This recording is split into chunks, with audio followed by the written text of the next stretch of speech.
교회는 성령의 권능이 임할 때 교회다운 교회, 이상적인 교회가 될 수 있습니다. 오늘 말씀을 통해서 우리 교회가 그와 같은 교회가 되기를 주님의 이름으로 축원합니다. 본문을 읽어드립니다. 사도행전 5장 12절에서 16절입니다.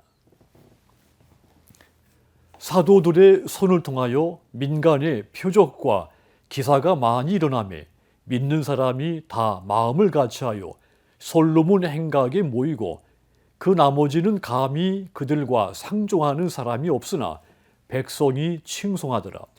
믿고 주께로 나아오는 자가 더 많으니 남녀의 큰 무리더라.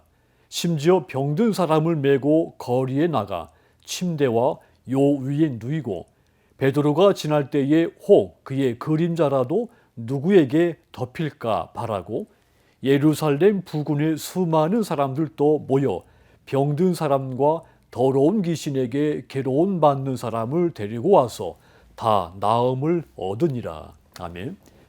초대 예루살렘 교회는 교회의 본질상 지상의 모든 교회의 표본입니다. 그래서 이 예루살렘 교회가 어려운 가운데서도 어떻게 이상적인 교회가 될 수 있었는지 이것을 아는 것은 매우 중요한 일입니다. 한마디로 예루살렘 교회는 성령의 권능이 역사하는 교회였기 때문에 가장 이상적인 교회가 될 수 있었던 겁니다. 그렇다면 여러분, 예루살렘 교회가 성령의 권능으로서 어떤 일들이 일어났을까요?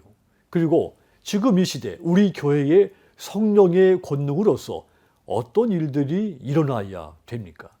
예루살렘 교회에 임한 그 성령은 하나님의 능력을 세상에 드러내도록 했습니다. 베드로와 요한, 성전 미문에서 걷지 못하는 사람을 치유하는 이적을 일으켰습니다. 그리고 그 후에 솔로몬 행각에서 사람들을 가르치기 시작했습니다. 그런데 그 일로 대제사장 앞에 끌려가서 재판을 받아야만 했습니다. 누구든지 이런 일을 한번 당하고 나면 또다시 그런 일을 하기가 매우 부담스럽기 마련이죠. 스스로 자신의 행동을 조절하게 되는 겁니다. 하지만 이 사도들 두려워하지 않았습니다. 그러자 주님은 그들의 손을 통해서 하나님의 능력으로서 더 많은 표적과 기사가 나타나게 하신 것입니다. 자, 그러자 사람들이 믿고 마음을 같이하여 솔로몬 행각에 더 모이기 시작했습니다. 12절과 14절을 보면 그 수가 매우 많았다고 했습니다.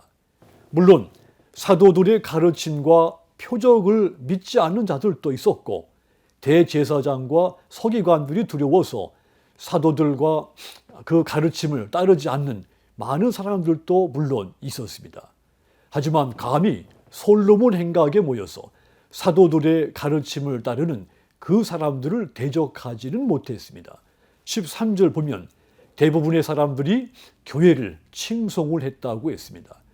특히 15절과 16절에 보면 사도들 중에서도 베드로는 예수님이 행하셨던 놀라운 일들과 유사한 일들을 행했다고 했습니다.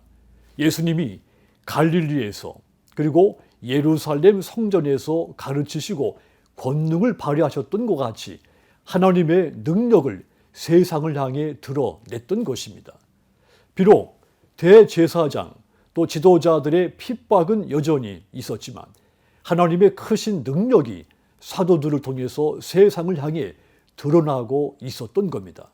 결국 예루살렘 교회가 이상적인 교회가 될 수 있었던 것, 성령의 권능이 교회와 사도들에게 임했기 때문인 겁니다.